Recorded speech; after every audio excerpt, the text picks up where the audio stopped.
Welcome to Talk About, the show where I, Alex Brown, talk about whatever it is I feel like talking about, whether it's the hottest gaming news or just any random thing that comes to my mind. Beyond this intro and the outro, this is completely unscripted content, the idea being that there's less production behind it, meaning these can be more frequent than the video essays I do here, and that way, it's just more conversational. But the only way to make it more of a conversation is with you. Check the link in the description so you can write in and be a part of the next episode of TalkAbout. I record on Fridays and post on Saturdays, so if you want to contribute to that topic of the episode or write in with anything else you'd like to be brought up in the show, make sure you send it in by Friday. And so that we can get even more like-minded player voices heard in these, be sure to engage with this video in all the various ways that you can. Hit the subscribe button, bell button, like button, share this video to everyone you know, and of course, just leave a nice comment to boost that algorithm and get this video to those who need to see it. And that way, we can all grow as a community. I would appreciate that very much. And if you, for some reason, just can't get enough of me, you can find me over on twitter.com at ABrownSpot, tweeting about all sorts of odds and ends, and occasionally streaming over on Twitch under the same name, playing all sorts of games. Very inconsistently, mind you. I do have plans, though, to play every Bethesda Game Studios game leading into Starfield when that launches. Well, every Bethesda Game Studios game from Morrowind forward. From Morrowind to Fallout 4. That's the plan, at least. But I'm very inconsistent on Twitch, so we'll see how that goes. And I don't know if I'm going to put the VODs up on here. I don't know whether that muddies the content on this channel too much. I don't know. Let me know. Let me know what you think about that. But yeah, for today's topic, I just wanted to talk about Final Fantasy XVI. And no spoilers. This is titled as my review in progress, because obviously if I put a review in the title, that draws people in more.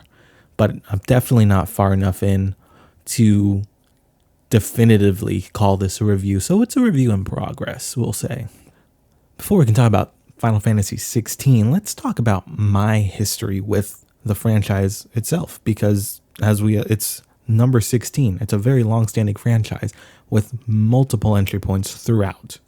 My first exposure to Final Fantasy, oddly enough, was Final Fantasy VII.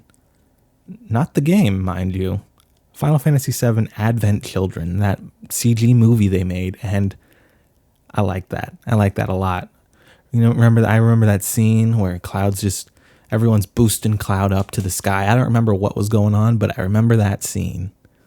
But as far as the games go, the first and only Final Fantasy game I've played is Final Fantasy XV, which apparently is one of the lower ones of the franchise, which I am shocked by because I tell you what, that game was amazing. It's one of my favorite. It's probably in like my top 50 games of all time if I had to narrow it down. I know top 50 makes it sound not that high, but there's so many good games out there. I really enjoyed that. And apparently, if that's one of the lower ends of Final Fantasies, I can't imagine what the rest of them are like. Yeah, I know I need to play Final Fantasy VII Remake. I have it sitting on my shelf, just collecting dust right now.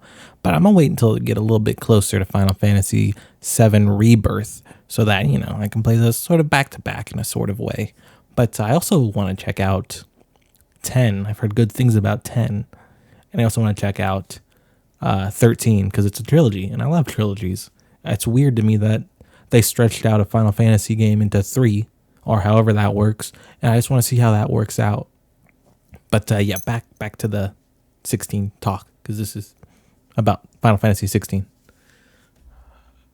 But yeah, that's my history with Final Fantasy going into Final Fantasy 16. So I didn't have many thoughts or preconceived notions of what to expect with this, other than it's Final Fantasy, and that's a big deal, so obviously I got to check this out. I currently am about, if my math is correct, 20 or so hours into the game, which feels like a lot, but story-wise, I still feel like I'm just getting going, you know what I mean? I mean, maybe you do, maybe you don't. I have to assume you have some interest in this game if you're watching this right now. But yeah, about 20 hours in, and the big takeaway from that is that the story of this game is very good. It is very good. A lot of people have drawn comparisons to Game of Thrones, and yeah, those comparisons are very true because it has a lot of political intrigue, a lot of just dark, high fantasy sort of things. There's like all the warring factions against each other, and then you see the whole all of these kingdoms. You see these large scale fights as well, which blew me away. When I first started playing this game, I played the demo. And if you've played the demo, you see it open up with this massive battle between two armies. And it's just, my jaw was dropped. I did not expect this sort of scale from this game. I didn't know what to expect from this game. But at least 40% of my time playing this game, my jaws just dropped with the sheer scale of it all. And with the story that they're telling here, there are many cutscenes that are, oddly enough, range from amazing high quality, like the ones you'll see in the demo, and weird throwbacks to like the PS2 era. It reminds me of Kingdom Hearts in a way, where your character is just kind of standing there and their face is blank and their mouth is just moving up, open and close, that sort of thing. You'll see it on the screen, I'm sure. But yeah, when the cutscene quality is high, it is high, and it blows me away. It blows me away every time. So it makes up for the lesser side stuff where your character isn't emoting nearly as much. Clive is his name, which is, at first I thought I'd make a lot of fun of because Clive is one of the most boring names you could think of. But I tell you what, this guy Clive, he's making the name, he's given the name Clive a huge comeback because this guy's cool. He's such a cool guy. And he's not just a cool, dark, brooding guy. He's got some more emotion to him. And once you get through some of the harder moments of his life, you'll see that, and you'll start to see that. And there's just a nice cast of characters. The whole cast of characters that I've met with, I enjoy very much, and I enjoy seeing them. You know, I just like, they're fun to be around, and I like learning more about them with these high quality cutscenes, and it's just a great time.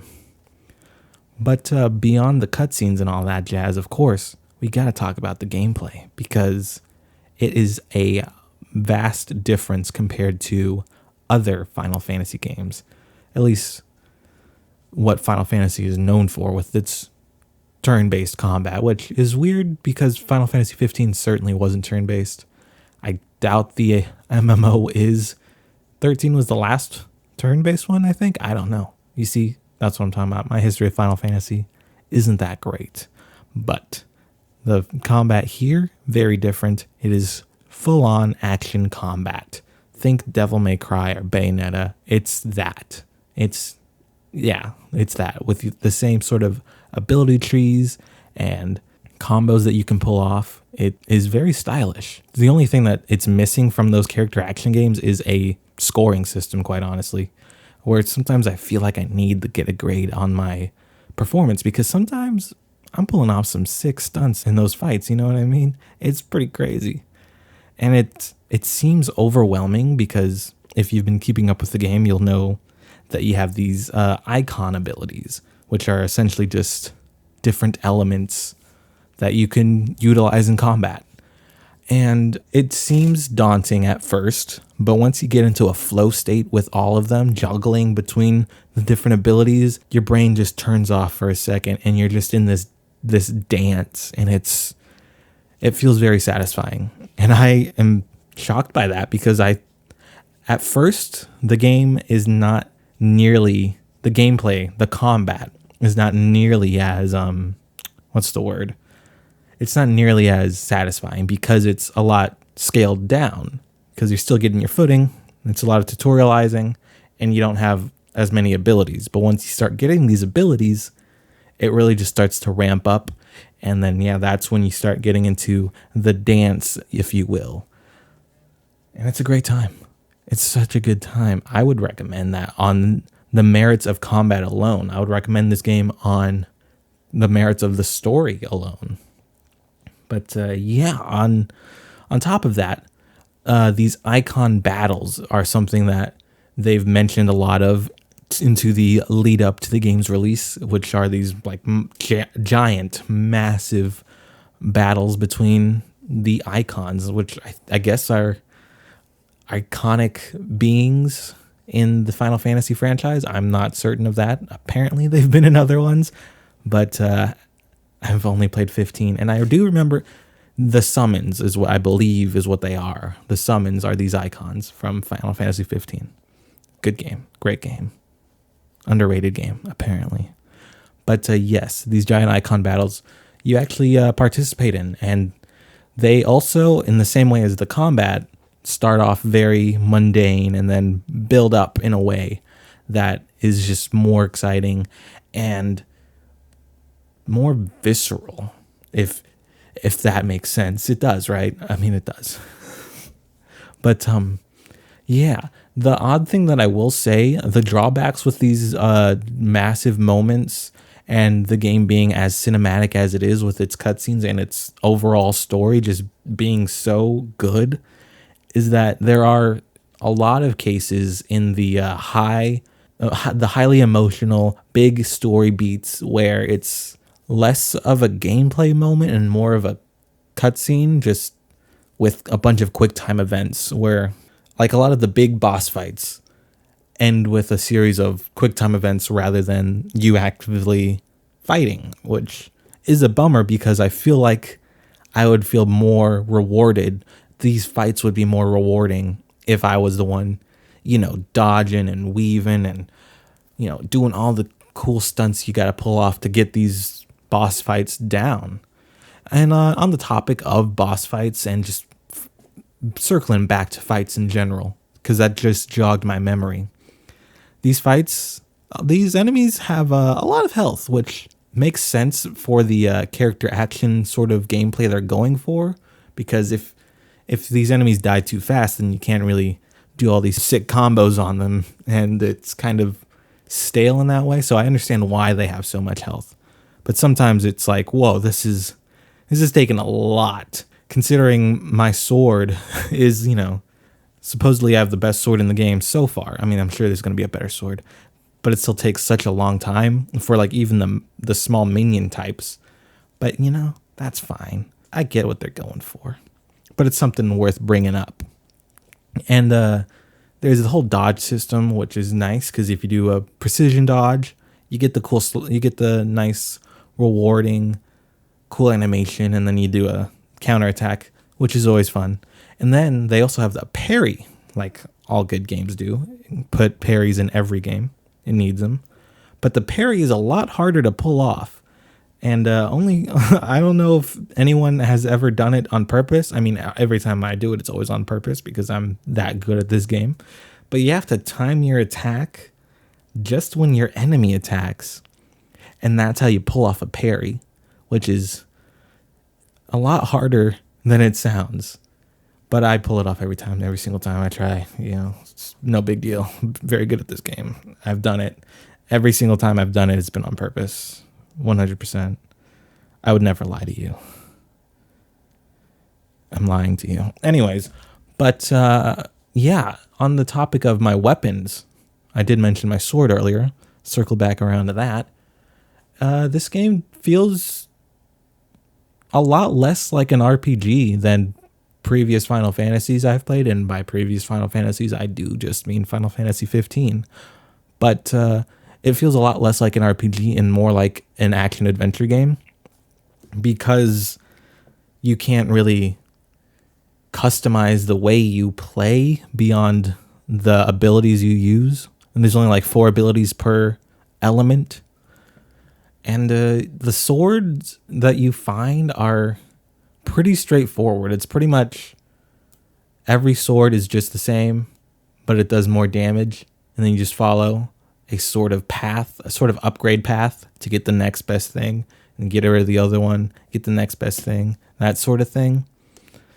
And it's only ever like an incremental increase, like 5 or 10 damage more than your previous sword would do. And that's, I mean, it looks different, but I don't feel like I'm really choosing it. More so, it's the obvious thing that I should be doing.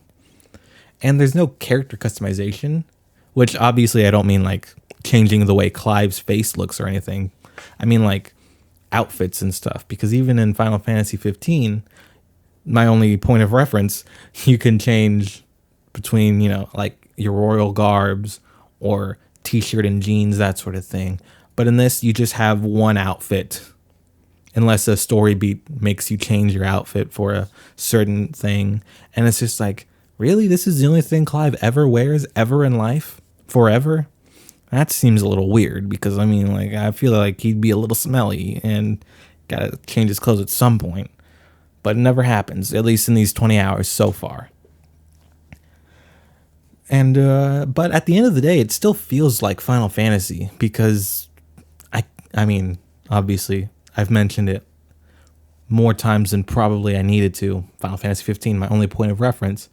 But I feel like I don't know for certain, but there are a lot of moments that feel similar, where I'm like going around, walking around the towns, saying what's up to the NPCs. It feels familiar. Like they still have the same vibe as a Final Fantasy game. If you catch my drift. If you played Final Fantasy before, if you play this game, it's still going to feel like Final Fantasy. A lot of people out there are claiming otherwise, but I mean, I have a much smaller frame of reference, so I understand less where they're coming from. But to me, it still feels like a Final Fantasy game. I feel like there's still similar music. Like when I'm just hanging out, I feel like the music feels the same. And of course, I'm sure there is the same music. I know that there's that same crystal theme. I've heard of that before. It's in like the main menu of every Final Fantasy. That's good stuff. And it's here. And it's good stuff. And the music in general is just good stuff. You gotta crank this game all the way up for the massive scale of the scale of these cutscenes match the scale of the music, or the other way around rather. The scale of this game is the music meets that scale, is what I'm saying. It's so good, and I can't believe that I can't listen to it yet. Put it on Spotify, release a vinyl record. I need it because it's so good. And it's always running through my head. Like, just from playing the demo, I had the music running through my head. That's how good this music is. But beyond that, what else do I need to cover on this game? The side quests. That's a big point of contention that's going on right now. Side quests are they're pretty lame. I'll be honest with you. A lot of people also are saying that side quests aren't that great, and that's where I fall on this whole matter. But some of them are good, and those ones are worth doing. I'm not going to tell you what they are, but some of them unlock cool things that you should check out.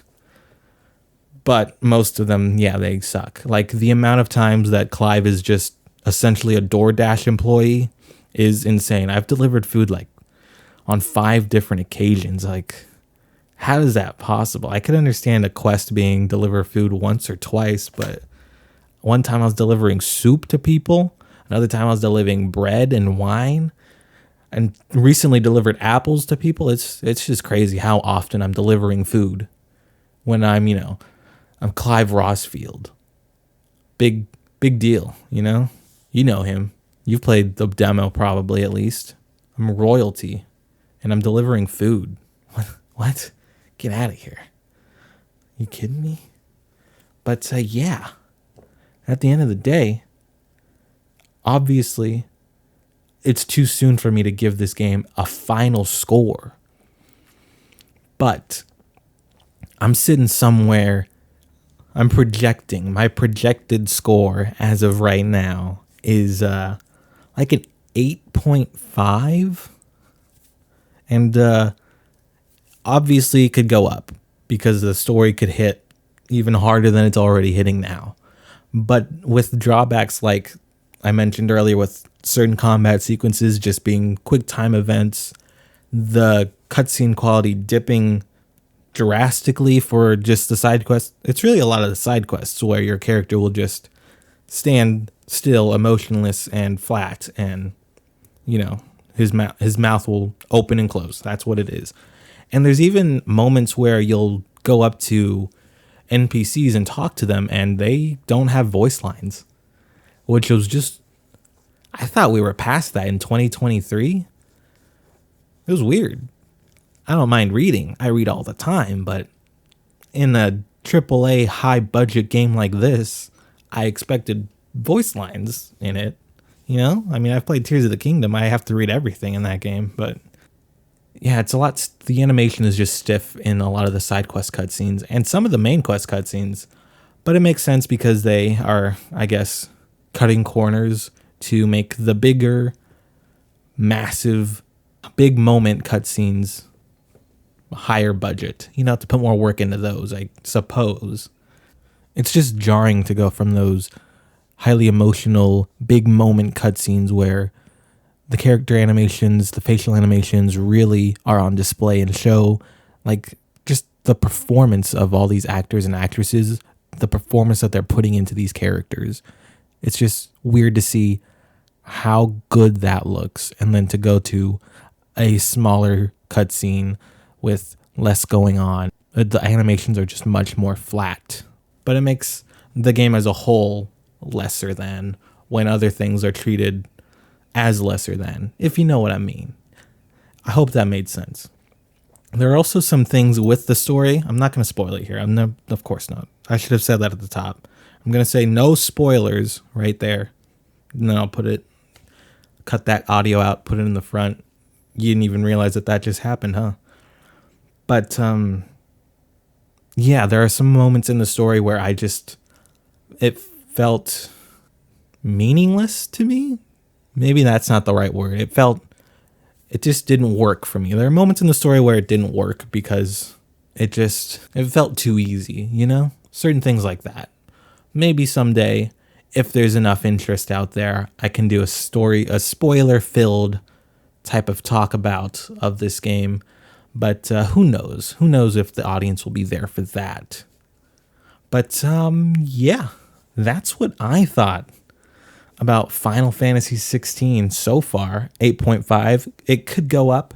It very well may go up because some of these cutscenes, some of the story beats I'm hitting are very intriguing, and the more I play the combat, the more it evolves in a nice way.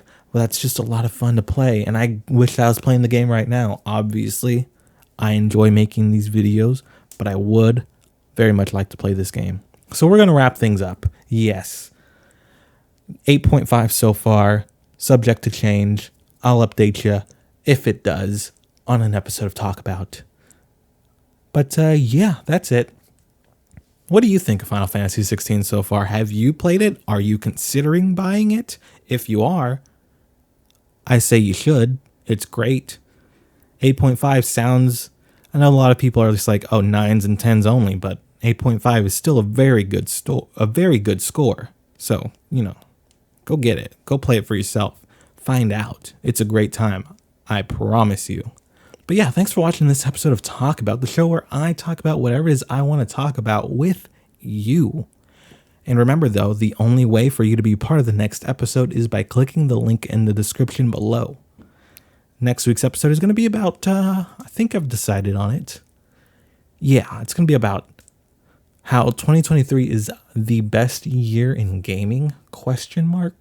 Because, yeah, there's nothing really much going on for the next couple of weeks in gaming.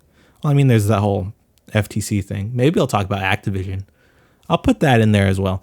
You'll see the TalkAbout questionnaire. It's in the link below.